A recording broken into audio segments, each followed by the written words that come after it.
ओम अज्ञानतिमिरान्धस्य ज्ञानाञ्जनशलाकया चक्षुरुन्मिलितं येन तस्मै श्रीगुरुवे नमः। नमो महावदन्याय कृष्ण प्रेम प्रदायते कृष्णाय कृष्ण चैतन्य नामने गौरतुष्य नमः। हे कृष्ण करुणा सिंधु दीन बंधु जगतपते गोपेश गोपिका कांत राधा कांत नमोस्तुते तप्त कांचन गौरांगी राधे वृंदावनेश्वरी वृषभानुसुते देवी प्रणमामि हरिप्रिय तवैवास्मि ना जीवामि त्वया बिना इति विज्ञाय राधे त्वं नय मां चरणान्तिकम् गुरुवे गौरचंद्राय राधिकायै तदालये कृष्णाय कृष्णभक्ताय तद्भक्ताय नमो नमः। यं प्रवज्जन्तं मनुमेतमपेतकृत्यं द्वैपायनो विरह कातराजुआ पुत्रेति तन्मयता तर्वो विनेदु तं सर्वभूतहृदयं मुनिमानतोऽस्मि। वाङ्क्षकल्पतरुवैश्य कृपा सिन्धुभ्येव च पतितानां पावनेभ्यो वैष्णवेभ्यो नमो नमः। श्री कृष्ण चैतन्य प्रभु नित्यानंद श्री अद्वैत गदाधर श्रीवासादि श्री गौर भक्त वृंद। हरे कृष्ण कृष्ण कृष्ण हरे हरे हरे राम राम राम हरे हरे। मैं सर्वप्रथम मध्य गुरुपाद पद्म परमाराध्य तम नित्र प्रविष्ट ओम विष्णुपाद अष्टोत्तर श्रीमद् भक्ति वेदांत श्री नारायण गोस्वामी महाराज मध्य शिक्षा गुरुपाद पद्म परमाराध्य तम नित्र प्रविष्ट ओम विष्णुपाद अष्टोत्तर श्री भक्ति वेदांत श्री बावन गोस्वामी महाराज के अभय चरणार बिंदु में अनंत अनंत कोटि दंडवत प्रणाम कर उनकी अहित कृपा की वांछा करती हूँ। मैं ग्रंथराज मणि श्रीमद् भागवतक मरीचि माला तदि रचिता ओम विष्णुपाद सच्चिदानंद श्री भक्ति विनोद ठाकुर के चरणार बिंदु में अनंत कोटि दंडवत प्रणाम कर उनके कृपा की वांछा करती हूँ।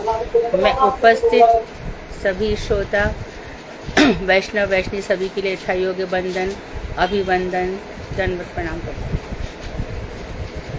तो भगवत स्वरूप चल रहा है और हम देख रहे हैं कि महाराज मनु नारद जी हाँ दंडवत ब्रह्मा जी सभी लोग भगवान के स्वरूप को अनुभव कर रहे हैं। भगवान का स्वरूप अनुभव के अंतर्गत आता है। तो प्लान ऋषि देखो राजा निमि है ना, ये जनक थे 24 जनकों का वर्णन आता है। सीता जी के जो पिता थे वो सिरध्वज नाम के जनक थे और ये जो है राजा निमि है। आप में से कोई भी राजा निमि की और वशिष्ठ की कथा भी ले सकते हैं। श्रीमद् भागवत में से 11वें स्कंध में राजा निमि और वशिष्ठ की कथा सुंदर है, ले सकते हैं। तो भगवान की अनुभूतियाँ अलग अलग प्रकार से हो रही है। देखो हमारा सब जो जीवन ये जो शरीर का संघात है ना समूह, वो तो ठीक है कि आत्मा है इसमें, वो भी ठीक है कि आत्मा तो परमात्मा है ही। अच्छा मन है, बुद्धि है, चित्त है, अहंकार है, इंद्रियां हैं, शरीर है, प्राण है, ये सब है हमारे साथ। और हमारे इसके पीछे जो जन्म हो रहा है इसके पीछे क्या है? हमारा कर्म है। महाभारत में कथा आती है जब युधिष्ठिर भीष्म पितामह के पास जाते हैं और उनसे कहते हैं कि आप इस तरह से शरशैया पर सोए पड़े हैं और एक सिंहासन के लिए मेरा भाई दुर्योधन रक्त रंजित होकर के मर गया और दुशासन भी मर गया। इस तरह से मेरे 100 भाई इतने सारे कौरव मर गए, हम पांडवों में से बहुत लोग मर गए, मैं जी रहा हूँ और ये सब दुर्दशा देख रहा हूँ। यहाँ पे इतने सारे शव पड़े हैं, शवों का संस्कार हो रहा है, ये सब मुझे अच्छा नहीं लग रहा है। मुझे ऐसा लग रहा है कि मैंने बड़े भारी पाप कर डाले हैं, इन सबको मार करके मैंने अच्छा नहीं किया। तो भीष्म पितामह कहते हैं कि भैया तू मारने वाला और कोई और नहीं होता है। तो एक छोटी सी कहानी सुनाते हैं। एक बुढ़िया होती है, भीष्म पितामह उस कहानी को सुनाते, एक बुढ़िया होती है और जो बुढ़िया है उसको बेटा को सांप खा जाता है। तो एक व्याध लुब्धक शिकारी होता है, तो वो उस सांप को बांध लाता है और बुढ़िया से कहता है कि देख इसने तेरे बेटे को मारा, तू शोक मत कर, दुखी मत हो, तू भी इसको मार दे जिससे और अपने बेटे के मरण के शोक को भूल जा। तो बुढ़िया बोलती है कि मेरा बेटा तो मर ही गया, क्या इसको मारने से मेरा बेटा जिंदा थोड़ी हो जाएगा। पर व्याध उसको बहुत उकसाता है कि हृदय में शांति तभी मिलती है क्योंकि युधिष्ठिर कह रहे हैं कि मेरे हृदय को शांति नहीं है, तो उसके लिए कथा सुनाई जा रही है कि देख। तो व्याध उसको बहुत उकसाता है। इतनी देर में वो कहता है कि कोई किसी का मारने का, सर्प खुद बोलता है कि देखो तुम मुझे मार करके क्या ले लोगे, मैं खुद नहीं आया, मुझे खुद किसी ने प्रेरित किया, मैं ऐसे थोड़ी किसी को काटता हूँ, किसी की प्रेरणा मिली है तो मैंने काटा है। तो किसकी प्रेरणा से? मैं मृत्यु की प्रेरणा से आया। तो मृत्यु पे आरोप लगाया गया। मृत्यु बोलती है, फिर मृत्यु भी वहां पर आ जाती है। मृत्यु बोलती कि मैं भी अपने मन से कुछ नहीं करती हूँ, कुछ भी मेरे मन से नहीं होता। तेरा समय था, मैंने तेरे को प्रेरणा दी और तू ये तेरा बालक का ये हो गया। तो मृत्यु ने भी अपने ऊपर दोषारोपण नहीं लिया। उसके बाद मृत्यु बोलती है कि मुझे भी किसी ने प्रेरित किया है। तो मृत्यु को किसने प्रेरित किया? काल। उस बच्चे का काल था। काल आ जाता है, काल भी आ जाता है। मैं बहुत शॉर्ट में कथा सुना रही हूँ, आपस में बहुत संवाद है इसमें। तो काल आ जाता है। काल बोलता मेरे भी हाथ में कुछ नहीं है भाई, मैं काल हूँ तो सबको एक साथ क्यों नहीं मार डालता? ऐसा नहीं होता है। तो मेरे इसके पीछे क्या है? तो बोलते कर्म है। तो भीष्म पितामह युधिष्ठिर को समझाते हैं कि तू किसी को मारने वाला नहीं है और ना ही तू मरने वाला। ये सब के पीछे कर्म होता है। तो जो हमारे कर्म है ना, वो ही हमें प्रेरित करते हैं। हमें जो भगवान की ओर मुड़ रहे हैं, इसके पीछे हमारे प्रति वैष्णवों की कृपा है। इसके प्रति हमने कहीं ना कहीं ठाकुर जी की कोई ना कोई ऐसी आराधना की है। इतने ही बीच में हम क्या कर डालते हैं? नाम अपराध कर डालते हैं, वैष्णव अपराध कर डालते हैं, धाम अपराध कर, तो फिर हमारी दुर्गति होती है। इसलिए कहा जाता है कि अधिक प्रयास मत करो, बड़े बड़े आयोजन मत करो, अधिक मत बोलो। ज्यादा बोलने से अहम और दंभ प्रकाशित होता है। ये सब इसलिए मना किया गया है। इसे महाप्रभु बहुत अच्छी बात कह गए, लाखों में एक बात कह गए। तृणादपि सुनी चेन, तिनका को खड़ा रहता है, उसको रौंदो तो रौंद दब जाता है, नीचे झुक जाता है, ठीक है। और तरोपी सरुष्णा, पत्थर मारो तो भी फल देता है। अमानी ना मान दे, खुद किसी से सम्मान नहीं चाहता, दूसरों को सम्मान देता है। ऐसे जीवन जी लेने से क्या हो जाता है कि हम बहुत सारे दोषों से बच जाते हैं। तो जो कर्म है, भक्ति रसायन सिंधु में फिर रूप गोस्वामी ने इस पर प्रश्न उठाया कि प्रारब्ध, अप्रारब्ध, बीज, कूट, ये सब कर्म मनुष्य के बने रहते हैं, ये नष्ट नहीं होते। हमने पहले भी बताया था कि नारद जी खुद कह रहे हैं इतना सारा कर्मों का पुंज है कि उनको भोगने के लिए एक नश्वर शरीर से दूसरा नश्वर शरीर तैयार है। एक मरा, दूसरा मरा, दूसरा, हजारों अरबों वर्षों से ऐसा ही हो रहा है सृष्टि में। हम बार बार तो ये जो भगवान की भक्ति की हम मुड़ते हैं इस तरफ, और इस तरफ जो हम आकर्षित हुए हैं भगवान श्री कृष्ण की तरफ, ये हमारा लाख लाख सौभाग्य है कि हम इस तरफ आकर्षित हुए हैं, भगवान की भक्ति कर रहे हैं। बाकी देखो संसार में कितनी बुरी स्थिति है। प्रभुपाद जी के एक आर्टिकल में लिखा हुआ है, हम पुजारी के पास जाते हैं, पुजारी की भगवान से हम सेवा चाहते हैं। हम पुजारी को, जो कि भगवान की सेवा में नियुक्त है, अपने लिए उससे कितने सारे काम कराते हैं। पुजारी ये भोग लगा दो, पुजारी ये हमें दे दो, ये भगवान का उतरा हुआ हमें दे दो, भगवान की चरण तुलसी हमें दे दो। कितनी बेचारा इतना थका होता है, सुबह 4 बजे से उठ करके सेवा कर रहा होता है। वो शौच इत्यादि या मलमूत्र के कपड़ों में भगवान के मंदिर में आ नहीं सकता। दिन भर चाहे ठंड हो, गर्मी हो, हर मौसम में उसको घर से आना होता है, या मंदिर में रहे, या बहुत से मंदिर जो बंद हो जाते हैं, जो मठ नहीं है, वो घर से और हम उसको अपनी सेवा में कितना लगा लेते हैं। इसी प्रकार से ये प्रभुपाद जी की भक्ति तो ऐसी है ना। इसी प्रकार से घर में एक पुरुष है, वो भगवान की सेवा में लगा हुआ है और हम उसको सुनाते हैं। आपको तो बस यही सब सोचता है, घर में कितना लाना है, कितने सब करना है, वो नहीं सोचता। तो हर व्यक्ति यहाँ भगवान की सेवा में लगा हुआ है। इसी प्रकार पत्नी भगवान का भजन कर रही है। पहले घर देखो, बच्चे देखो, बाद में ये सब देखना। तो ये सब जो है ना कर्म बनाता है। यहाँ पर यदि हम ये समझ लें कि जो कृष्ण की सेवा में नियुक्त है उसको हम अपनी सेवा में लगा रहे हैं, तो ये भी अपराध है। मेरा ये कर दो, मेरा ये सुन लो, मेरी बात सुन लो, मेरा ये कर लो। वो भगवान की सेवा में नियुक्त है। तो इस प्रकार से क्या होगा, हम जब ये समझ लेंगे कि कि सब कुछ सिया राम में सब जग जाने, सब भगवान के हैं और सब भगवान की सेवा में नियुक्त हैं, तो हमारे अंदर भोग बुद्धि खत्म हो जाएगी,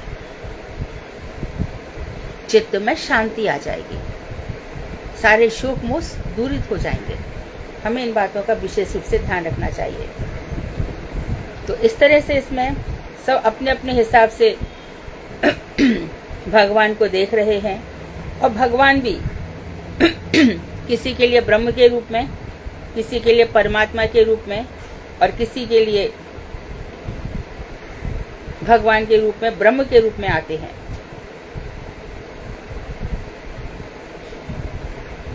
अगला श्लोक है 12वां या 13वां? हरे कृष्णा दीदी 14। 14, ठीक।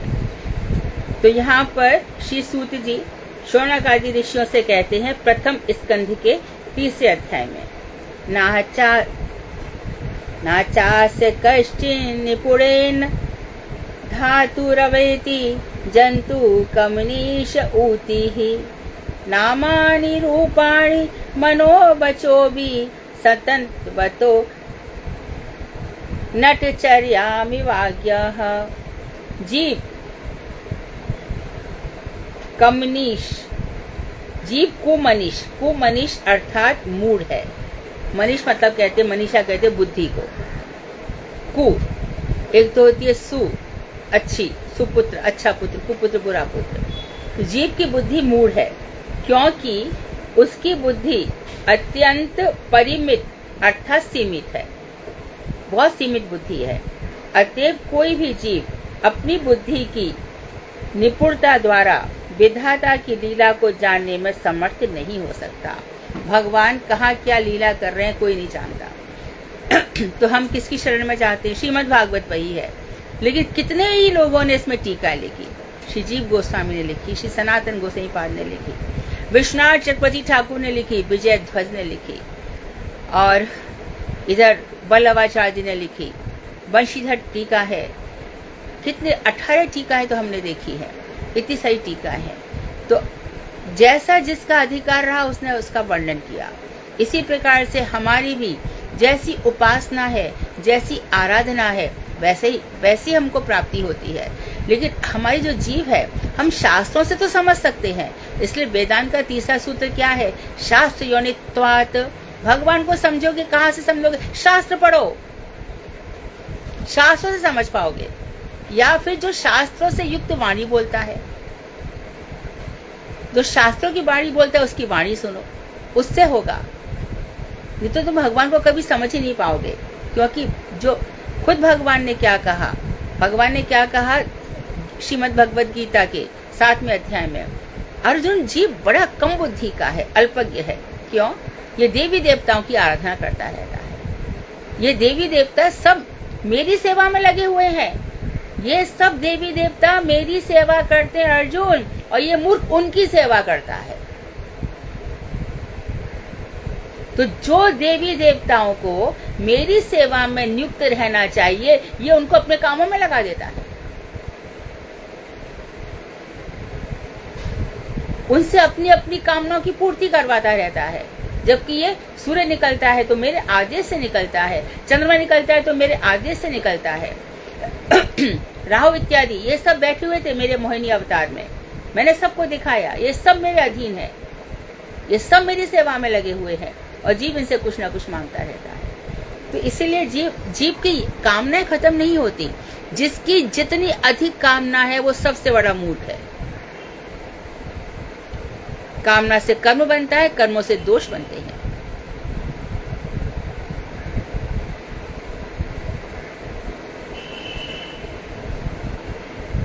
आगे बता रहे हैं, जिस प्रकार नट होता है ना, अभिनय करने वाला, नट व्यक्ति के अनेक रूप, अनेक नाम तथा अनेक प्रकार के नृत्य कला की अभिव्यक्ति को अज्ञ व्यक्ति मन और वाणी के द्वारा नहीं समझ सकते, उसी प्रकार भगवान की लीला प्राकृत जीवों के लिए बोधगम्य नहीं है।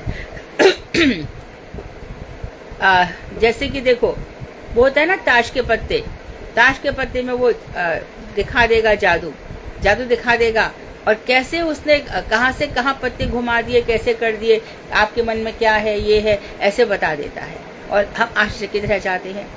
एक बार मैं महाबलेश्वर गई थी, तो वहाँ पर ये थे छोटे छोटे खरगोश, 10-12 थे, और उसने क्या किया, दिखा दी हमको सब, और फिर उसने कुछ बोला और 3 डलियों के नीचे इन सबको छुपा दिया। बाद में 3 डलियां उठा दी, एक भी खरगोश नहीं था। इसी प्रकार से नट कितने ही प्रकार की चतुराई दिखाता है, या कभी कभी डांस भी ऐसा कर डालता है कि अरे कैसी इसकी कमर चलती है, कैसी आंखें चलती हैं।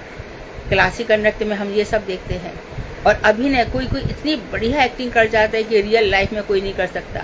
रियल लाइफ और रियल लाइफ समझ में अंतर नहीं आ जाता है। तो इस प्रकार से जैसे मूर्ख व्यक्ति, अल्पज्ञ व्यक्ति उनकी करामात, करतूत को नहीं समझ पाते, उसी प्रकार प्राकृत बुद्धि से भगवान को नहीं समझा जा सकता। प्राकृत यानी कि जिसकी जितनी जड़ बुद्धि है, संसार में लगी हुई है, जितना प्रपंच में लगी हुई है, उसको भगवान समझ में नहीं आ सकते, आ ही नहीं सकते। उसको भागवत भी समझ में नहीं आ सकती, उसको कुछ भी समझ में नहीं आ सकता। इसलिए उससे कहा जाता है, अरे धीरे धीरे चल भैया, थोड़ा सा तू विष्णु की उपासना, थोड़ी पूजा कर ले जा, और कुछ तो सूर्य भगवान को नमस्कार कर दिया जा, इतना तो कर। धीरे धीरे उसको आगे बढ़ाया जाता है। और ये जो गायत्री है, जो त्रिपदा है, जिसमें हम विद्महे करते हैं, धीमहि कहते हैं, प्रचोदयात्, ये इतना आसान है क्या है? प्राकृत बुद्धि जैसे से नष्ट होती चली जाएगी, बुद्धि की उन्नति पर निर्भर करता है। तो भगवान प्राकृत जीवों के लिए बोधगम्य नहीं है। आगे बता रहे हैं कि और क्या है, फिर समस्या रखते तो समाधान भी है।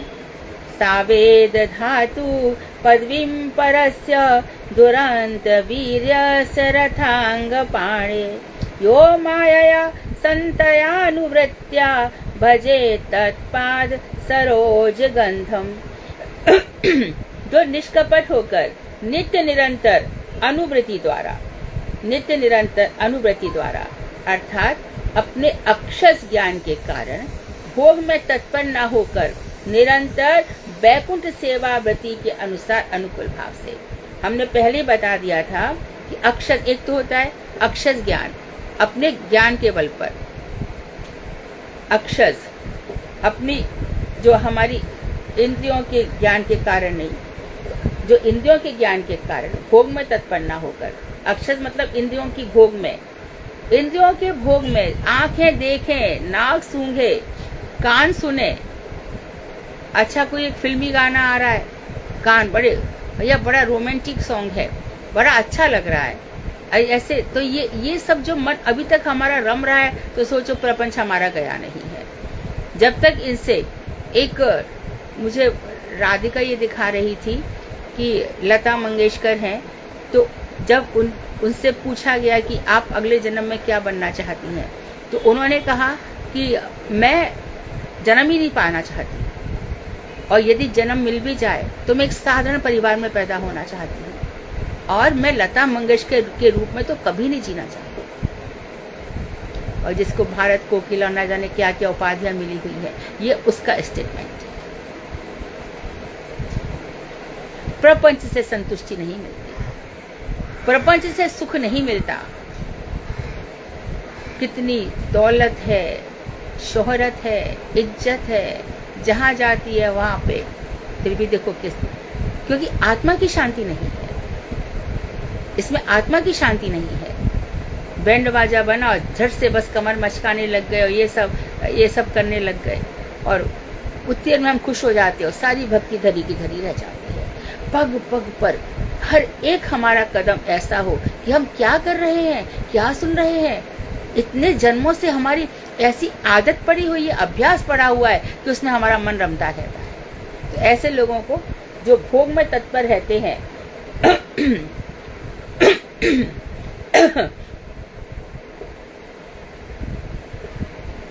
तो नित्य निरंतर अनुवृत्ति द्वारा, तो यहाँ पर बताया अनुवृत्ति का अर्थ है भोग में तत्पर न होकर वैकुंठ वस्तु अर्थात भगवान वैकुंठ की सेवा के लिए अनुकूल भाव से हमें वही चीजें चयन करनी है जो हमारी भक्ति के अनुकूल है। अनुवृत्ति द्वारा उनके चरण कमलों की दिव्य गंध का भजन करते हैं। उनके चरण कमलों की दिव्य गंध का भजन करते हैं। भगवान के चरण कमलों की दिव्य गंध, तो भगवान के जो चरण सरोज है, आज देखो जैसे कि कहते हैं बांके बिहारी मंदिर में अक्षय तृतीया के दिन चरण दर्शन होते हैं, उनके भगवान के लिए चंदन रखा जाता है। हमारे गौड़िया मठों में तो पूरे की पूरे चंदन उनको लगा दिया जाता है। उस याद में जब माधवेंद्रपुरी चंदन लेने के लिए गए थे तो उन्होंने तो गोपीनाथ की सारा चंदन दे दिया था, लेकिन हमें महसूस हो रहा है कि कृष्ण को विरह होता है और विरह में उनका शरीर ताप युक्त हो जाता है। राधा जी के विरह में रहते हैं वो, तो उनको पूरा की पूरा चंदन लगाया जाता है कि चलो थोड़ी तो शांति हो जाएगी। ये चंदन क्या है? राधा जी के चरणों की रज है, इसलिए उनको लगाई जाती है कि चलो आपको थोड़ी तो शांति मिले।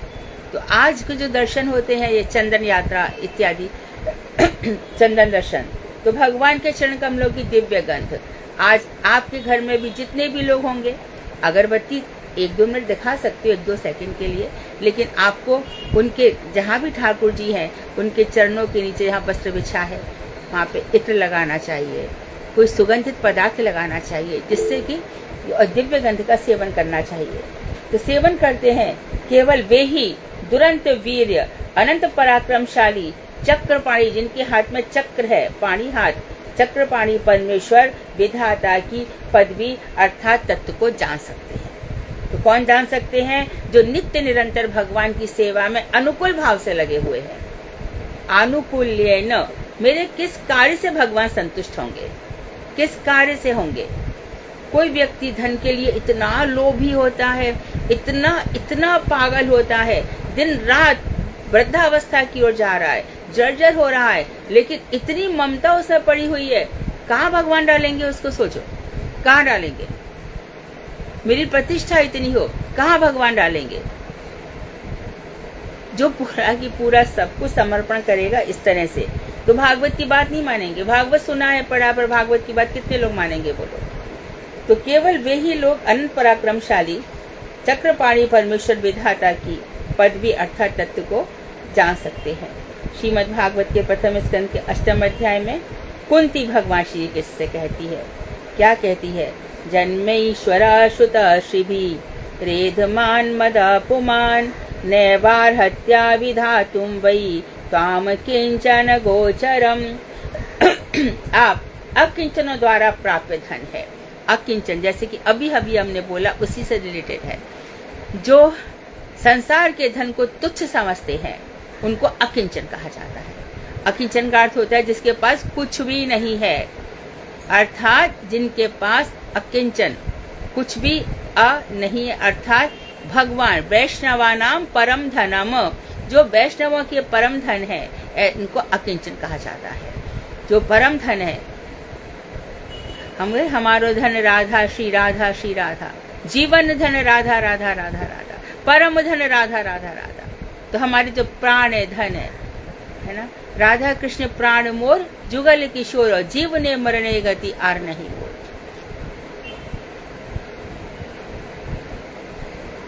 कृष्ण प्रेममयी राधा, राधा प्रेममयो हरि, जीवने निधने नित्यं राधा कृष्णौ गतिर्मम। कृष्ण प्राणेश्वरी राधा, राधा प्राणेश्वरो हरि, जीवने निधने नित्यं राधा कृष्णौ गतिर्मम। राधा की प्राण कृष्ण है, राधा के, और कृष्ण की प्राण राधा जी हैं। और मेरे जीवन में, मेरे निधन में, मेरे मरण में उनके अलावा और मेरा कोई नहीं है। सुखावसाने इदमेव सारम, दुखावसाने इदमेव गेयम, देहावसाने इदमेव जाप्यम, गोविंद दामोदर माधवेति। सुख मिल रहे हैं, सुख का एंड हो गया, अब दुख आ गए, दुख का एंड हो गया, अब शरीर घसुक दुख इस शरीर के, इसका भी एंड हो गया। तो हमारा क्या है? गोविंद दामोदर माधवेति। जब अक्रूर जी भगवान श्री कृष्ण को ले जा रहे हैं रथ में, तब गोपियों ने इसको गाया है। ये कहाँ से आया है? वहीं से आया है, विरह में गाया है। हे गोविंद, हे दामोदर, हे माधव। तो इस प्रकार से होता है। तो जिन अकिंचनों के धन भगवान श्री कृष्ण है उनके द्वारा प्राप्त, तो भगवान श्री कृष्ण किसको प्राप्त होंगे? अकिंचनों को। और धन को पकड़ के बैठे हैं तो मना कि उनको तो प्राप्ति नहीं होंगे, साफ मना कर दिया। तो क्या हम त्यागी बन जाएं, सब कुछ छोड़ करके चले जाएं? नहीं, सहज भाव से। आसक्ति मत रखो, कहीं भी रहो, आसक्ति मत रखो। आसक्ति कैसे छूटेगी? जब गुरु वैष्णवों की सेवा होगी। अरे धन मेरे किस काम का है? दो मैं कपड़े ज्यादा पहन करके अपना घर का खाली इतना सारा बोझ बढ़ाऊंगा, इससे अच्छा तो बढ़ाऊंगी, इससे अच्छा तो दूसरों को कुछ दे दूं ना, वैष्णवों की सेवा कर दूं। वैष्णव दिन रात मंदिरों में रहते हैं, दिन रात हम लोगों को इतनी कथा सुनाते हैं, बेचारे दिन ना अपना शरीर देखते हैं ना कुछ देखते हैं, तत्पर रहते हैं। कैसे ऋण चुकाएंगे उनका? जिन्होंने हमारे करोड़ों जन्मों के आवागमन को बंद कर दिया है, उसका ऋण तो चुकाना ही पड़ेगा ना। तब इस तरह से हमारी धन से विरक्ति होती है। जन्म, ऐश्वर्य, श्रुत, प्रसिद्धि, ज्ञान और श्री, सौंदर्य से समृद्ध अभिमानी व्यक्ति कभी भी आपको जानने में सक्षम नहीं हो सकता। जो जन्म का अभिमानी है कि उच्च कुल में मेरा जन्म हुआ, मेरे पास इतना ऐश्वर्य है, मेरे पास सोने के इतने सेट है, डायमंड के इतने सेट है, मर्सिडीज गाड़ी है, इतना बड़ा ये है, उस व्यक्ति को भगवान नहीं मिलेंगे। श्रुत, बहुत प्रसिद्धि हो गई है उसकी, बहुत उसको जगह जगह प्रतिष्ठा मिलती है, उसको भगवान नहीं मिलेंगे। और जिसको ये है कि मुझे बड़ा ज्ञान है, कोई भी विषय ले लो, मैं सब पूरा कर दूंगा, मुझसे पूछो, मैं बताता हूँ तुमको कांग्रेस की क्या क्या बुराइयां हैं और इधर क्या बोलते इसको भारतीय जनता पार्टी की क्या क्या बुराइयां हैं, मैं बता सकता हूँ कि जोगी आएगा कि मोदी आएगा, ये सारा ज्ञान मुझसे ले लो। और श्री, सौंदर्य, हर मनुष्य चाहता है कि जब तक जिए तब तक सुंदर बना रहे। वो तो अच्छा है कि काल की झाइयां उसके चेहरे पर आ ही जाती है, देखते देखते बाल सफेद हो जाते हैं, देखते देखते आंखों में चश्मे चढ़ जाते हैं, देखते देखते इंद्रियां शिथिल हो जाती है। अभी तक तो भाग लेता था, अब भाग नहीं पाता, लेकिन क्या किया, ये करा कि ये ऐसा कर लिया, ऐसा कर लिया, ये सब बना रहना चाहता है, लेकिन उसका सारा घमंड दंभ काल के गाल में चला जाता है। ऐसे समृद्ध अभिमानी व्यक्ति को कभी भी आपको जान ही नहीं सकते, तो आपको पाएंगे कहाँ से? श्रीमद् भागवत में श्री सुखदेव परीक्षित कहते हैं, दूसरे स्कंध के दूसरे अध्याय में, नायत्र कालो निमिषाम पराः प्रभु कुतोनु देवा जगताम य ईश्वरे, नायत्र सत्वम न रजस्तमश्च न वै विकारो न महान प्रधानम। देवताओं का पर प्रभु, देवताओं की जो श्रेष्ठ प्रभु नियामक है, ऐसा काल भी जब परमेश्वर के प्रति अपना कुछ भी प्रभाव विस्तार नहीं कर पाता, तो प्राकृत जगत के ऊपर आधिपत्य करने वाले सामान्य देवता उनका क्या बिगाड़ सकते हैं। तो यहाँ पे बता दिया कि देवताओं की आराधना करें तो देवता नाराज हो जाएंगे, हमें तो कुल देव ही हैं, हमें तो कुल देवता हैं, उनकी पूजा नहीं करेंगे तो हमारे कुल का, अरे कितना कुल बनाएगी बोलो? पहले तो माँ बाप का कुल था, वो तो किधर खत्म हो गया। अरे तो हमारे पति का कुल है, ये मेरे बेटे का, ये मेरी बेटी का है। कितने देवी देवता कहाँ से? तो देखो कितना उन्होंने सजग किया, अलर्ट किया है कि भगवान देवताओं के भी नियामक हैं। देवताओं का नियामक काल है, यानी कि कभी स्वर्ग की बढ़ती होती है तो कभी नरक की बढ़ती होती है, कभी देवता समृद्ध होते हैं तो कभी असुर समृद्ध, दैत्य समृद्ध हो जाते हैं। इसमें कोई, यदि देवता के अंदर इतना यही था तो बार बार इनमें लड़ाई क्यों होती है? बार बार युद्ध होता है, समुद्र मंथन करना पड़ता है। शुक्राचार्य की भी ताकत नहीं कि बृहस्पति को दबा दे, और बृहस्पति की ताकत नहीं कि शुक्राचार्य को दबा दे। कभी तो जब भी जाते हैं, जब समुद्र मंथन के समय की बात हुई तो भगवान ने क्या कहा, ना तो ये समय तुम्हारे अनुकूल नहीं है देवताओं, ध्यान रखना। इससे अच्छा तो यही है कि तुम चले जाओ और दैत्यों के साथ विचार कर लो, थोड़ी देर के लिए उनके साथ समझौता कर लो। कभी कभी समझौता में कमजोरों को भी, आम हिंदी में कहते हैं ना, गधे को भी बाप बनाना पड़ता है। इस समय असुरों का बढ़ती का टाइम है, जाओ उनसे समझौता कर लो। जब गए हैं बलि के पास तो बलि ने कहा ये लोग क्या करने आए हैं, शस्त्र वस्त्र तो देख नहीं रहा हूँ, चढ़ाई करने आए। तो उन्होंने अपनी सेना से कह दिया अलर्ट रहना, मैं देखता हूँ क्या हो रहा है। बाद में कहा कि चलो मिलकर के समुद्र मंथन कर लेते हैं, कुछ रत्न वगैरह मिल जाएंगे। तो इस तरह से तो देवताओं का नियामक काल, यानी कि जब तक समय है तो इतना सुरापान कर रहे हैं, अमृत पान कर रहे हैं, वहाँ इतने भोग है, इतने भोग है, इतने भोग है, इतनी अप्सराएं हैं, और वहां पर इतना सौंदर्य है, इतना सब कुछ, इतने महल बने हुए हैं, सोने, इतना सौंदर्य है। लेकिन तरसते हैं नर मनुष्य के लिए, हमें कैसे भी मनुष्य जन्म मिल जाए, क्योंकि यहाँ से हमें फुर्सत ही नहीं मिलती, इतना भोग है। देवताओं का समय जब व्यतीत हो जाता है वहां से फेंक दिया जाता है उनको। किसने फेंका? काल ने। इसलिए बड़े भाग मानस तन पावा, बहुत भाग्य है कि मनुष्य का शरीर मिल जाता है। सुर दुर्लभ, देवताओं के लिए भी दुर्लभ है। बहुत सारी सुकृति करी है, दान पुण्य करी है तो देवता तो बन गए, पर कितने दिनों के लिए? कैश खत्म, अब कोई चेक नहीं चलेगा, ऐसा है। तो काल भी जब परमेश्वर के प्रति अपना कुछ भी प्रभाव विस्तार नहीं कर सकता, तो प्राकृत जगत के ऊपर आधिपत्य करने वाले सामान्य देवता भगवान का क्या बिगाड़ सकते हैं। तो कभी मत सोचो कि अरे हमारी इतनी देवताओं की आराधना होती थी, देवी जी की आराधना होती थी, हमारे तो नवरात्रि होती थी और ये होता था। अभी क्या ये शंकर जी का हम कितना रात दिन, मेरे पिताजी तो शंकर जी पर जल चढ़ाते थे। अरे हमारे तो अम्बा जी को ही हमारे सर्व समर्पण होता है। लेकिन जब एक साथ है सब सद है, सब साध है सब जाए, जब भगवान श्री कृष्ण के चरणों में हम आ जाते हैं, तब देवी देवता हमसे प्रसन्न होते हैं, ना कि वो हमारा कुछ बिगाड़ते हैं। कृष्ण को छोड़ करके देवी देवताओं की आराधना जब हम करते हैं तो ये सबसे बड़ा कृष्ण नाम का अपराध होता है।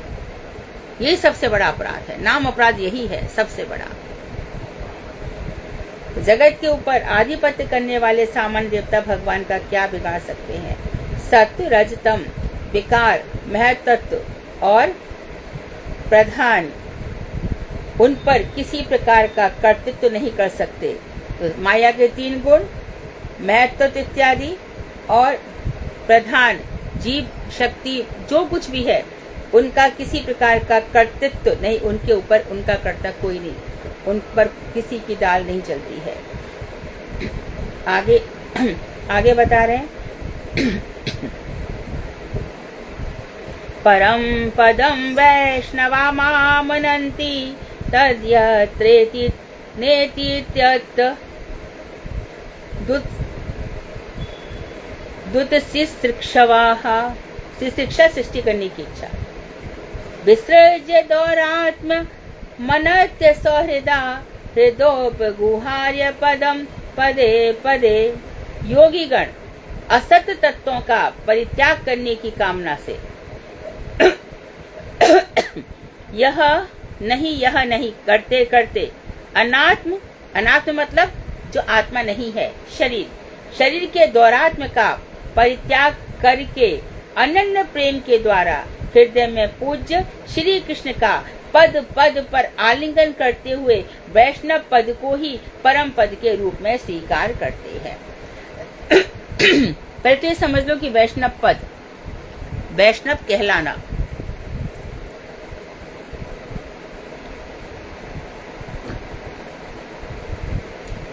वैष्णव कहलाना है ना, वैष्णव ये सबसे भारी पदवी है।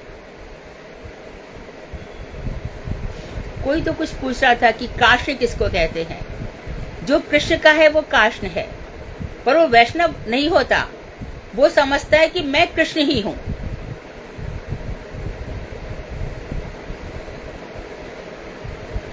वो भी सोहम वाली स्थिति है, शिवोहम।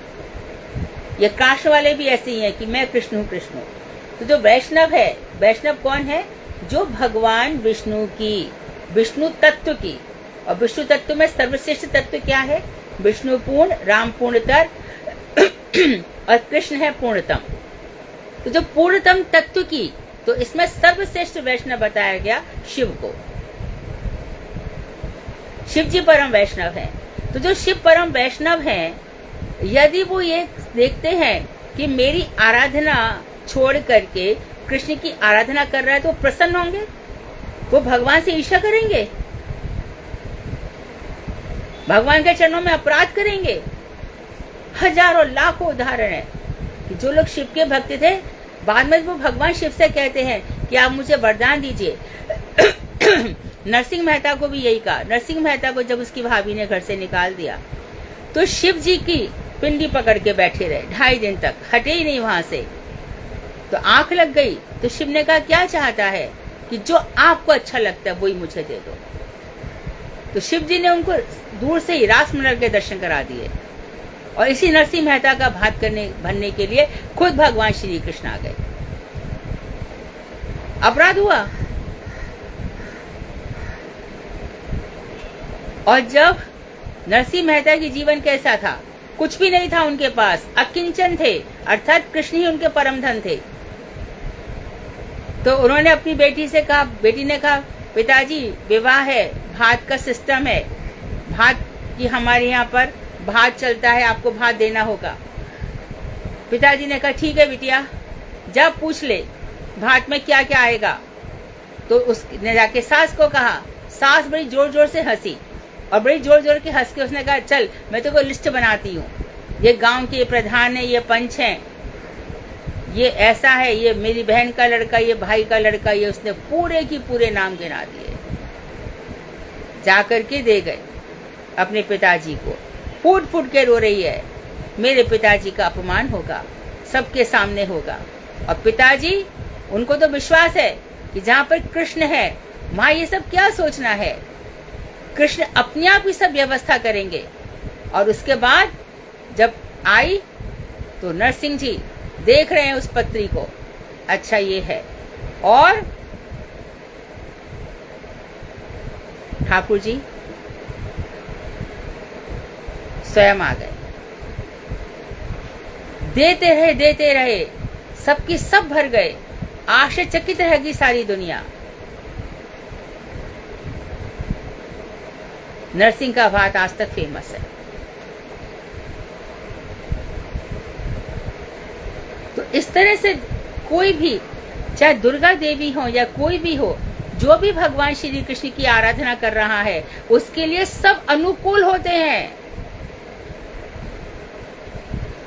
हमारा ही हृदय दुर्बल होता है क्योंकि कामनाएं बहुत है।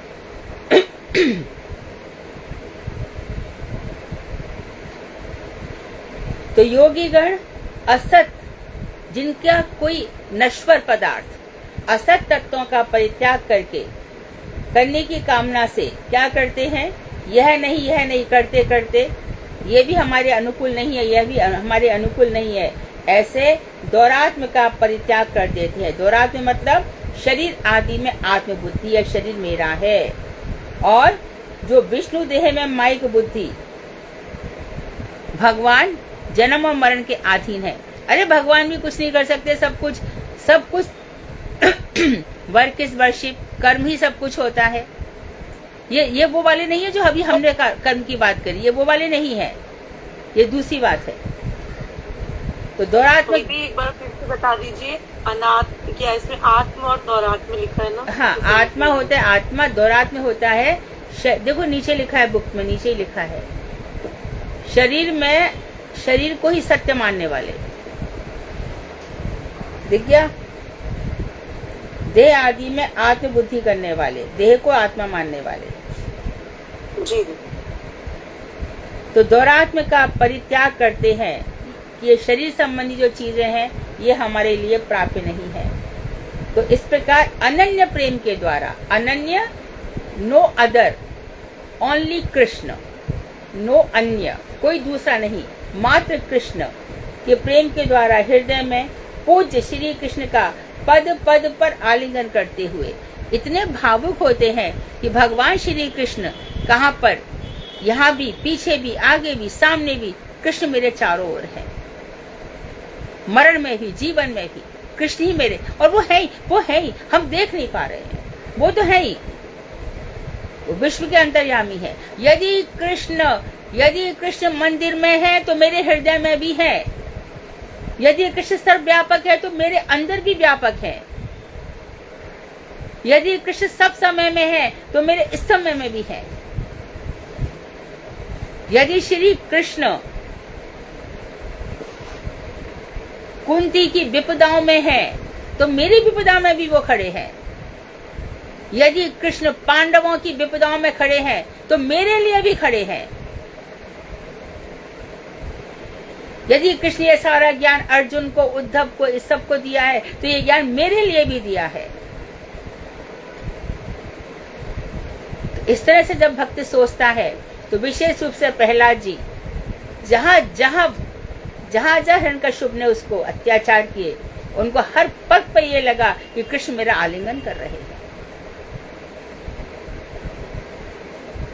इसलिए दुखों से बाहर आ जाता है व्यक्ति। यहाँ वहां सर्वत्र कृष्ण है तो अपने को आलिंगन करते हुए वैष्णव पद को ही परम पद के रूप में स्वीकार करते हैं, वैष्णव बन जाते हैं। और यही परम पदवी है। इससे ऊंची कोई पोस्ट, इससे ऊंची कोई उपाधि नहीं है कि हम भगवान श्री कृष्ण के चरणाश्रित वैष्णव हैं। दशम स्कंध में 38वें अध्याय का 22वां श्लोक है। नातस्य कश्चित् दयिता सुरत्तमो नाचाप्रियो द्वेष्य उपेक्ष एव वा तथापि भक्तान् भजते यथा तथा सुरद्रुमो यद उपासितोऽर्थदाः। और अब जो हम बता रहे थे वही कह रहे हैं यहाँ पर। उन परम पुरुष श्री कृष्ण का ना तो कोई दैत है, दैत मतलब प्यारा, दैत प्रिय, बाशुभान भी दैत कहते ना प्रभुपाद जी को। ना तो उनका कोई प्यारा है और ना ही उनका कोई सुहृद मित्र है। उनके लिए ना तो कोई प्रिय है और ना ही कोई उपेक्षणीय है, और किसी को इग्नोर भी नहीं करते। वो तो आप करते तो हो, दैत्य को करते हो, दैत्य मुझे करते, मैं नहीं करता। दैत्य आ जाए मेरे पास, हिरण्यकश्यप नहीं आया तो मैंने कुछ नहीं किया, प्रहलाद आया तो मैंने किया कि नहीं किया, रावण नहीं आया मेरे पास तो मैं क्या करूं, विभीषण आया तो किया कि नहीं किया।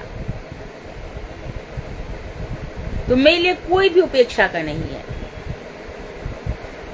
विभीषण ने आकर के क्या कहा, बहुत ही सुंदर बात की उन्होंने।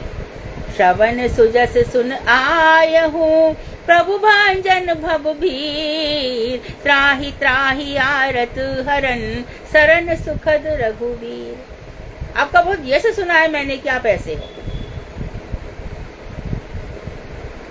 रुक्मिणी ने यश सुना तो अपना हृदय दे बैठी, नाथ आप आइए और मेरा राक्षस विधि से मेरा पाणी ग्रहण कीजिए।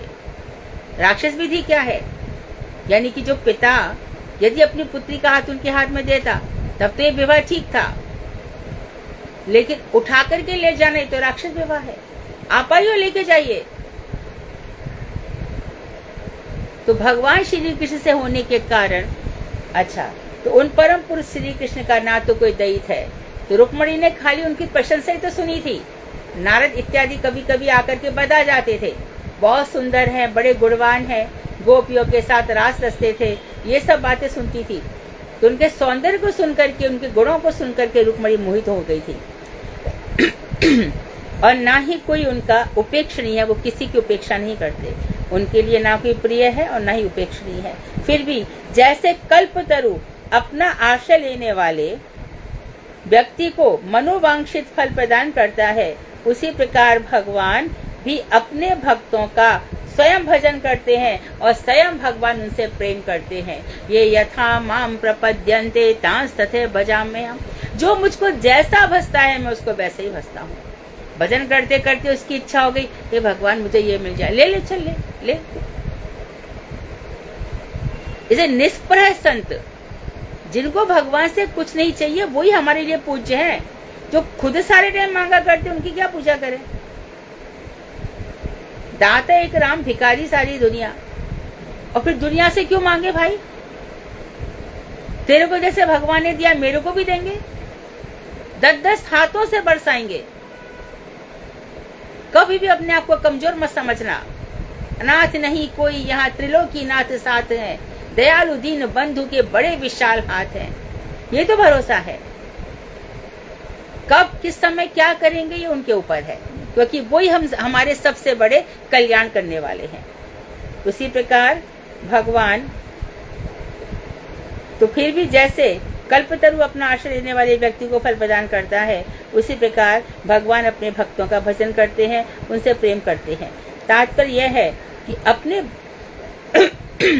कि जिस प्रकार कल्पतरु अपने आश्रय लेने वाले व्यक्ति को ही मनोवांछित फल देते हैं, दूसरों को नहीं, उसी प्रकार भगवान भी अपने आश्रय लेने वाले भक्तों से ही प्रेम करते हैं, दूसरों से नहीं। 10वें स्कंध के 87वां अध्याय वेद स्थिति में खुद श्रुतियां यानी वेदों के मंत्र भगवान श्री कृष्ण से कहते हैं। क्या कहते हैं?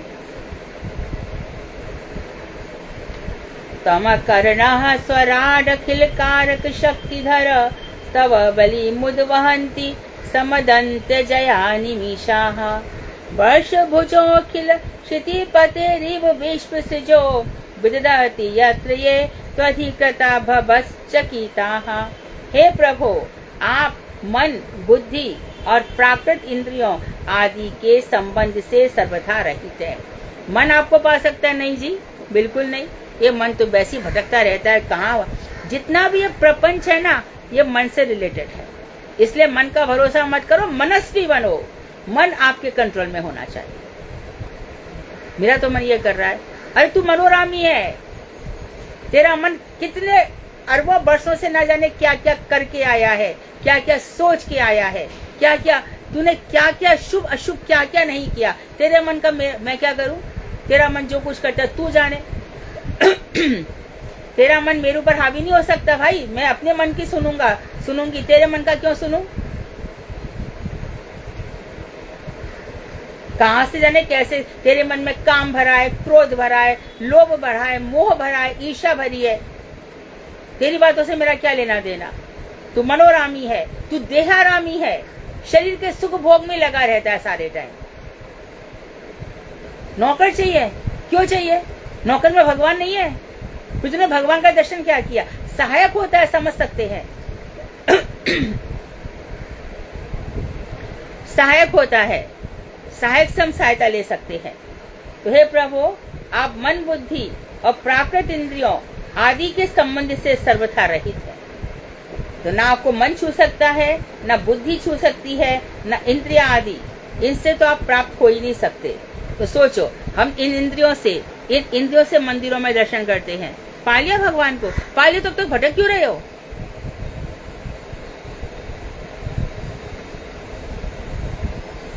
इन कथाओं से होता है। तत्क्षणात् वृध्यते। भगवान उसी वक्त, उसी समय हमारे हृदय में आकर के विराजमान हो जाते हैं। किसी भी कार्य की सिद्धि के लिए आपको इनकी आवश्यकता नहीं पड़ती, क्योंकि आप चित्त शक्ति अर्थात अपनी सर्वभूत शक्ति के द्वारा स्वराट हैं। आपको इनमें से किसी की आवश्यकता नहीं है। आप स्वराट हैं। स्वराट मतलब परम स्वतंत्र, सिर पर नहीं कोई। भगवान परम स्वतंत्र है, उनके सिर पर कोई नहीं है। जब नारद जी को विवाह करने की इच्छा हुई तो भगवान ने माया रची। तो जो स्त्री थी उसने विष्णु के गले में माला डाल दी। नारद जी ने उनको शाप दे दिया कि जैसे स्त्री के वियोग में मैं रो रहा हूँ, ऐसे तुम भी रोगे। और नारद जी इसी समय कहा था, परम स्वतंत्र, सिर पर नहीं कोई। आप परम स्वतंत्र हैं, आपके सिर पर कोई नहीं, आप जो मना कर लेते हैं।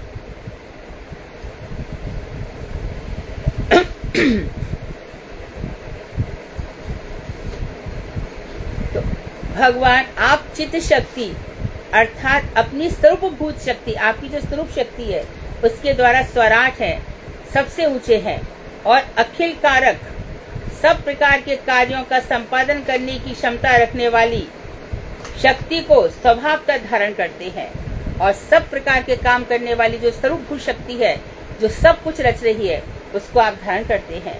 अर्थात आप चिदानंदमय इंद्रियों से युक्त हैं। आप कैसी इंद्रियां? आपकी परम चेतनामयी, परम आनंदमयी, चिदानंदमय इंद्रियों से युक्त है। भगवान के भक्त भी चिदानंद हो जाते हैं, उनमें ये क्षमता आ जाती है, योग्यता आ जाती है। देवता आपकी ही माया शक्ति का आश्रय लेकर आपकी पूजा के द्रव्यों को वहन करते हैं। तो आपकी माया शक्ति का आश्रय लेकर के जो आपकी पूजा के द्रव्य है, देवता उनको वहन करके आप तक पहुंचाते हैं।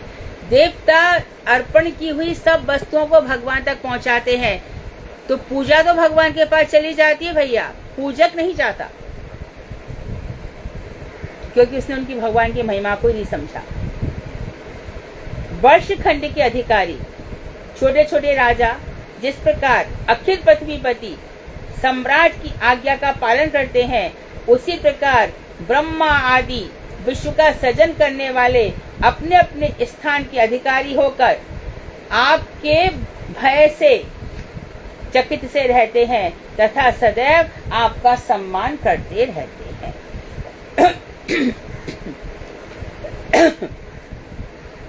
एक और श्लोक पढ़ लेते।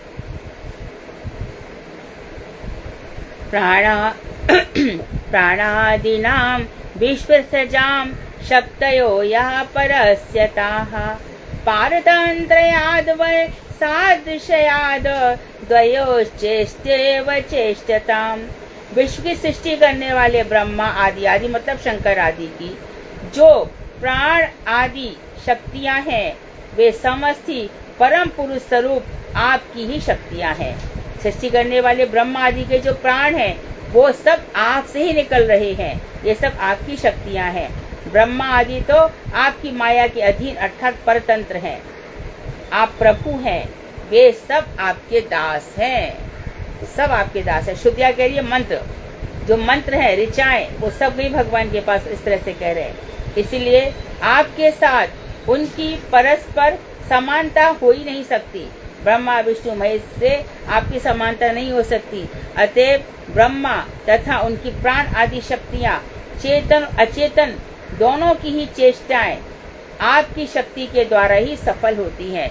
उनका जो चेतन अवस्था अचेतन अवस्था है, ब्रह्मा भी क्या करते हैं, जब सृष्टि का प्रलय का समय आता है तो सत्यलोक में बहुत सारे जीव पड़े रहते हैं, बहुत सारे लोग। तो ब्रह्मा जी क्या करते हैं, उनका जब द्विपरार्ध आयु समाप्त हो जाती है, समस्त जीवों को ले जाकर के ऊपर कर्ण अर्णव से विष्णु के पास डाल देते हैं, तो अपने हृदय में अपनी सांस से उनको अंदर ले लेते हैं।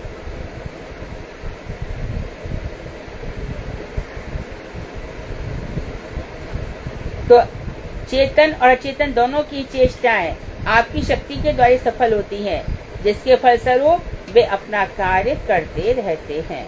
वांछा कल्पतरुवैश्य कृपा सिंधुभ्येव च पतितानां पावनेभ्यो वैष्णवेभ्यो नमो नमः।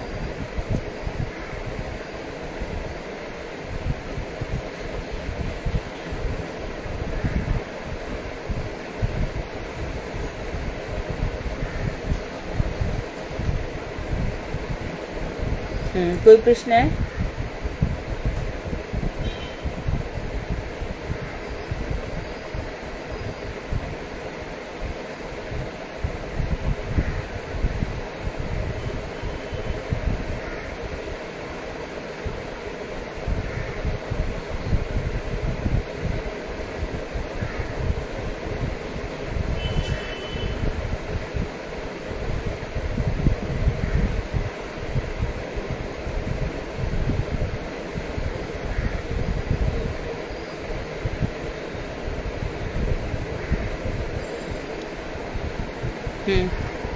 पूछो।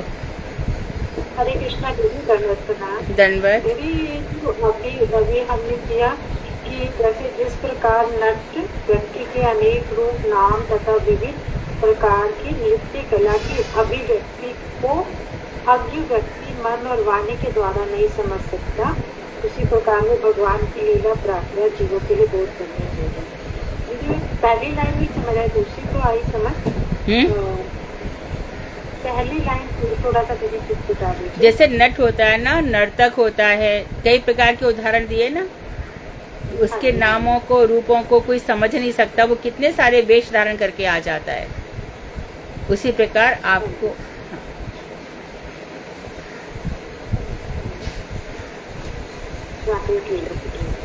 किसका वीडियो ऑन है, ये प्लीज बंद करो।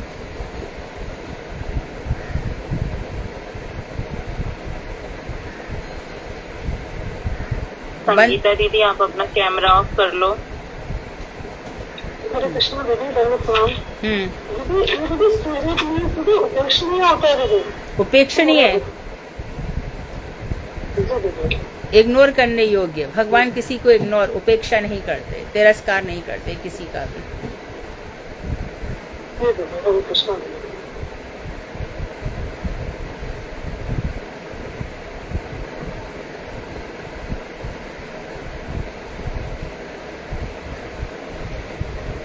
और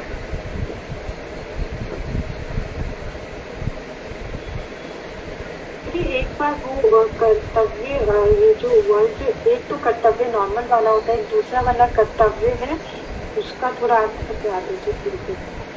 मैं समझी नहीं। दीदी जैसे ये लिखा है ना, सत्य रज तम विकार महातत्व और प्रधान उन पर किसी भी प्रकार का कर्तृत्व, कर्तापन।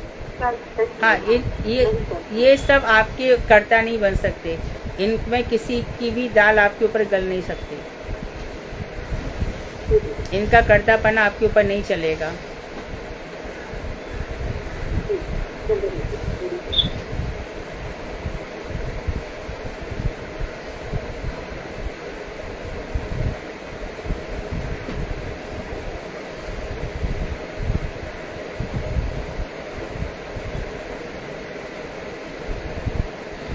और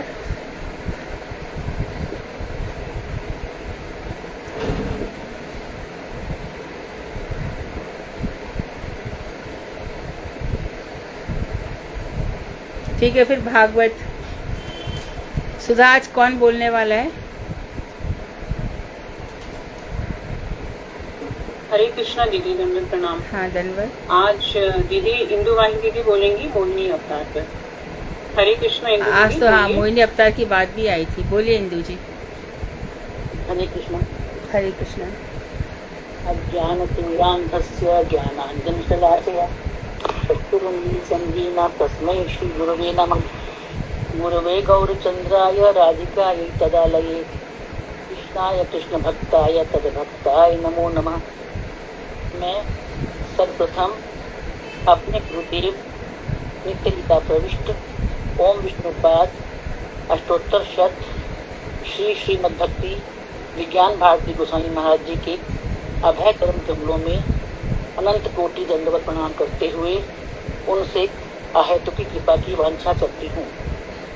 तत्पश्चात के अभिन्न गुरुदेव नित्य लीला प्रविष्ट ओम विष्णुपाद श्री श्रीमद्भक्ति वेदांत नारायण गोस्वामी महाराज के चरण सरोज में दंडवत प्रणाम करती हूँ तथा अपनी परम वंदनीय मेरी शिक्षा गुरु भागवताचार्य श्रीमती मधुर दीदी के चरण कमलों में यथा योग्य दंडवत प्रणाम ज्ञापन करती हूँ तथा यहाँ उपस्थित सभी वैष्णवियों के चरणों में यथा योग्य दंडवत प्रणाम। आज मैं श्रीमद् भागवतम के अष्टम स्कंद के अष्टम एवं नवम अध्याय पृष्ठ संख्या 782 से 800 पर्यंत से समुद्र मंथन से अमृत कलश का प्रकट होना और भगवान का मोहिनी अवतार धारण करना, इस विषय पर अपने विचार व्यक्त करने का प्रयास कर रही हूँ। श्री सुखदेव गोस्वामी जी ने परीक्षित महाराज से कहा, जब शंकर जी ने विषपान कर लिया तब देव और दानव अत्यंत प्रसन्न हुए तथा अत्यंत प्रसन्नता एवं उत्साह से पुनः समुद्र मंथन करना प्रारंभ किया। तब समुद्र मंथन से सुरभि गाय, उच्चैश्रवा घोड़ा, ऐरावत हाथी, कौस्तुभ मणि, पारिजात कल्पवृक्ष, लक्ष्मी देवी, वरुणी नाम की कन्या प्रकट हुई। धन्वंतरी जी के निकलने के पश्चात उनके हाथ में अमृत कलश को देखकर असुरों ने उनके हाथ से अमृत कलश छीन लिया। इंदु जी, ये कौस्तुभ मणि जो है ये अभी निकली तो इसका मतलब ये नहीं है कि भगवान कौस्तुभ मणि हमेशा उनके पास रहती है, लेकिन क्या करते हैं भगवान, गुरुदेव स्वयं गुरुदेव की वाणी याद आ रही है मुझे तो ये कहते हैं कि जब जब समुद्र मंथन होता है कल्प कल्प में, तब भगवान स्वयं ही कौस्तुभमणि निकाल करके समुद्र में डाल देते हैं, फिर खुद ही ले लेते हैं। आप बताए थे धन्वंतरी अमृत कलश लेकर। उनके हाथ से अमृत कलश लेकर असुरों ने उनके हाथ से अमृत कलश छीन लिया। तब भगवान ने देवताओं को अमृत पान कराने की इच्छा से उन्होंने परम अद्भुत स्त्री मोहिनी स्वरूप धारण किया, जिनकी शोभा का वर्णन करना असंभव है। उनकी अंग कांति सुदाम पर्वत से उत्पन्न बिजली के समान थी, जिसके प्रकाश से दसों दिशाएं प्रकाशमान हो गई थी। उनका रूप सौंदर्य देखकर सबका चित्त मोहित हो गया था। ये संपत्ति की स्वामिनी देवी हैं, यह ज्ञात कर सभी देवता मनुष्य आदि उनको प्राप्त करने के लिए लालायित हो गए थे। देवराज इंद्र उनके बैठने के लिए एक अद्भुत सिंहासन लेकर आए थे। गंगा आदि सभी पवित्र नदियां मूर्तिमती होकर सोने के घड़ों में पवित्र जल भरकर लाईं। पृथ्वी ने भी मूर्तिमती होकर उनके अभिषेक के लिए बहुत सी बहुमूल्य औषधियां प्रदान की। गौओं ने पंचगव्य एवं वसंत ऋतु ने वैशाख ऋतु में उत्पन्न होने वाले फल फूल आदि उन्हें अर्पित किए। ऋषियों ने शास्त्रोक्त विधि से उनका अभिषेक किया तथा मंगल गीत गाना आरंभ किया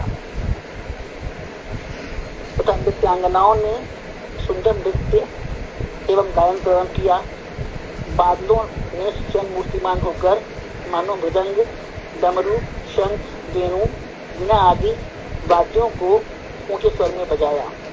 तत्पश्चात पतिव्रता लक्ष्मी देवी अपने हाथों में कमल पुष्प धारण करके सिंहासन पर आसीन हो गई। ऐरावत आदि हाथियों ने गंगा जल से पूर्ण कलशों से उन्हें स्नान कराया और ब्राह्मणों ने मंत्रोच्चारण द्वारा उनका अभिषेक किया।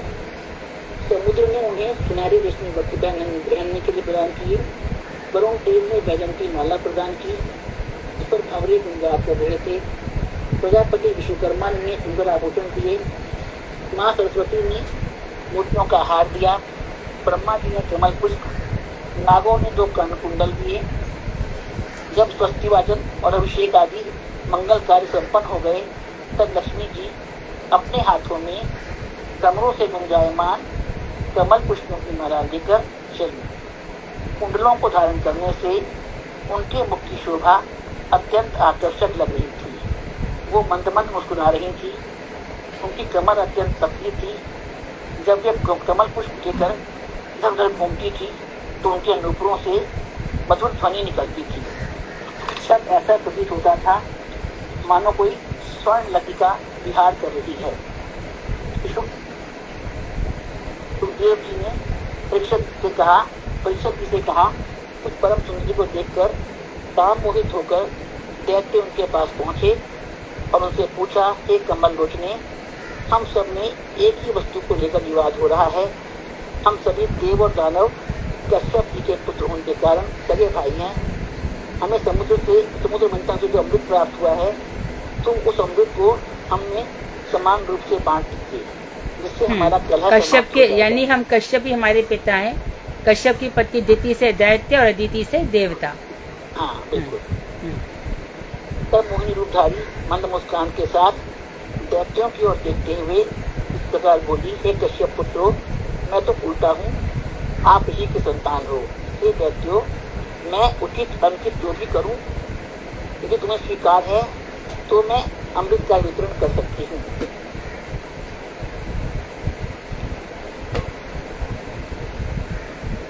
रमणी के शरीर का वर्ण नील कमल के समान श्यामल था। उनके अन्य अत्यंत सुंदर थे और आकर्षक थे। उनके कानों में जो सुंदर कर्णाभूषण थे, उनकी नासिका, कपोल और मुख बहुत सुंदर थे। वह मुस्कुराती हुई बाकी भाव भंगिमा से देवताओं की ओर देख रही थी। तभी उनकी साड़ी का किनारा नीचे खिसक गया था। उनके अनुपम सौंदर्य को देखकर सभी देवता और असुर उन पर मोहित हो गए। देवताओं का स्वभाव अत्यंत कुटिल होता है। उन्हें अमृत पान कराना सद्बुद्ध पान कराने के समान होता है। भगवान ने सोच विचार कर दैत्यों को अमृत में से कोई भाग नहीं दिया। भगवान ने देवताओं एवं दानवों की दो अलग अलग पंक्तियां बना दी और उन्हें अपने अपने समूह में बिठा दिया। तत्पश्चात श्री हरि अपने हाथ में अमृत कलश लेकर दानवों के समीप गए तथा अपनी मृदुल मुस्कान और भंगिमा से मुकुट ध्वनि से विभिन्न प्रकार की भावों द्वारा उनकी वंचना की। दूर बैठे हुए देवताओं के समीप आकर जन्म मरण का नाश करने वाले अमृत का पान कराने लगे। दानव उनकी मोहिनी मूर्ति के प्रति अत्यंत आसक्त होकर अपनी प्रतिज्ञा का पालन कर रहे थे। स्त्रियों से विवाद करना अत्यंत निंदनीय होता है। यह सोचकर अपनी प्रतिज्ञा का पालन करते हुए सभी दैत्य मौन बैठे रहे।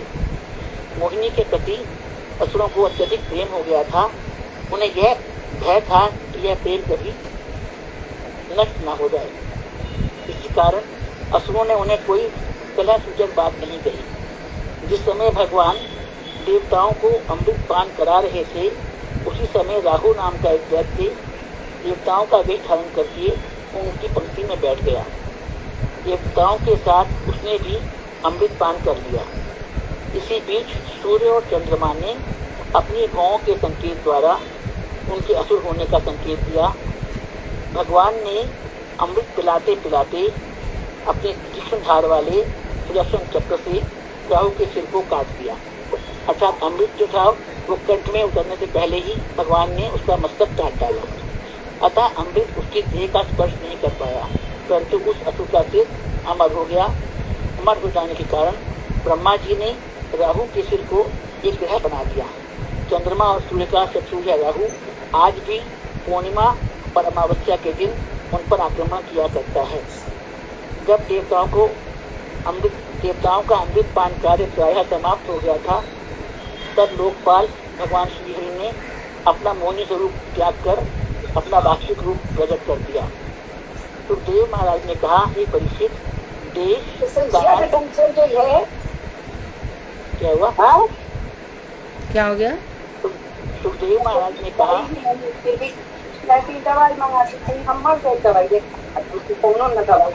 कौन डिस्टर्ब कर रहा है?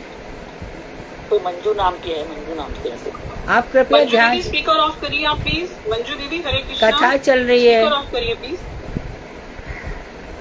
सुखदेव महाराज ने कहा, परीक्षित, देश, काल, कारण, प्रयोजन, अर्थ, कर्म और मति एक समान होने पर भी देवताओं और असुरों की फल प्राप्ति में कितना अंतर हो गया।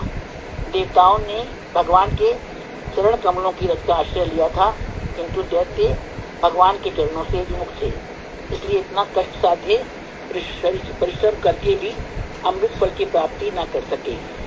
मनुष्य अपने धन, प्राण, कर्म, वाणी एवं मन द्वारा शरीर और पुत्र आदि के लिए जो कुछ भी अनुष्ठान करता है, वे उसी प्रकार व्यर्थ हो जाते हैं जिस प्रकार शाखा को जड़ से अलग जानकर शाखा को सिंचाई करें। यदि हम मूल में जल देंगे, उसके तने, शाखाओं और पत्तों की सिंचाई अपने आप ही हो जाती है। उसी प्रकार हमारे सारे प्रयास भगवान के उद्देश्य करने पर उनका फल भेदभाव रहित होकर सभी को मिल जाता है। वांछा कल्पतरुभ्यश्च कृपा सिंधु के एवं पतिता नाम पावनेभ्यो वैष्णवेभ्यो नमो नमः। हरे कृष्णा। सभी को दंडवत प्रणाम। कोई गलती हो तो क्षमा प्रार्थी हूँ। मोहिनी अवतार की कथा बहुत सुंदर है इंदु जी। इसके बाद फिर महावी आपको जब कभी चांस मिल जाए तो आप वो भी सुनाइए कि किस तरह से शंकर जी आए और उन्होंने कहा कि मैं तो विषपान भी लगा रहा और आपने मोहिनी अवतार धारण कर लिया। मैं उसको देखना चाहता हूँ। ठीक है, वैसे पढ़ा था पर इसको ऐड नहीं कर पा रही थी, मुझे बड़ा अच्छा लगा। तो नहीं अध्याय पढ़ा था पूरा इसी बहाने से, पर ये टॉपिक से अलग था इसलिए मैंने बनाया। हाँ ठीक है, तो मैं बना दूँ। हाँ वैसे ठीक है, वो अलग से वैसे ठीक है उसमें लगता ना फिर आउट ऑफ चैप्टर हो जाता। मैंने पढ़ा था वो अध्याय भी। हाँ हाँ उनका अगर आप आज्ञा देंगे तो मैं उसको तैयार कर लूँगा। हाँ, वो भी सुंदर है। मुझे बहुत इंटरेस्ट आया टॉपिक बनाने में, बड़ा अच्छा लगा पढ़ने में। ठीक है, अभी आपने मोहिनी अवतार तैयार किया और अभी आप जब अगली बार मत्स्य अवतार भी तैयार कीजिए। ठीक है, मत्स्य अवतार। बहुत बहुत ठीक है। दीदी मत्स्य अवतार राधिका दीदी ने ऑडिट तैयार ओ किया हुआ है, अच्छा राधिका अच्छा, दासी दीदी ने। ठीक है ठीक है। हाँ जी, उनकी तबीयत ठीक नहीं है तो वो बोल नहीं पाई, वरना वो नेक्स्ट कर वीक में हाँ, बोल चुकी। तो कोई और तैयार कर लेंगे, हाँ। बाद में हम डिस्कस कर लेंगे कुछ और टॉपिक।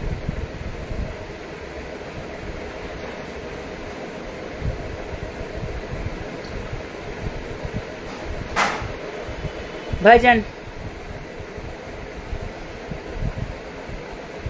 दीदी आज भजन मैं सुनाऊं? प्लीज। युगलाष्टकम, जो भी आपने 2 पंक्तियां सुनाई थी दीदी, जीव गोस्वामी द्वारा रचित।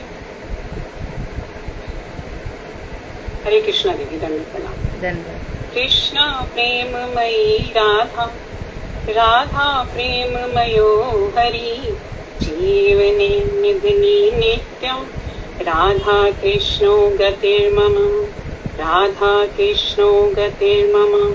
कृष्णस्य द्रविणं राधा, राधायै द्रविणं हरि, जीवने निधिने नित्यं, राधा कृष्णो गतिर्मम, राधा कृष्णो गतिर्मम।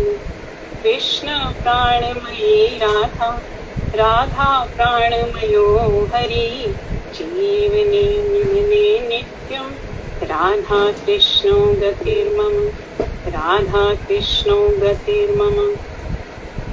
कृष्ण द्रवमयी राधा, राधा द्रवमयो हरि, जीवने निधिने नित्यं, राधा कृष्णो गतिर्मम, राधा कृष्णो गतिर्मम।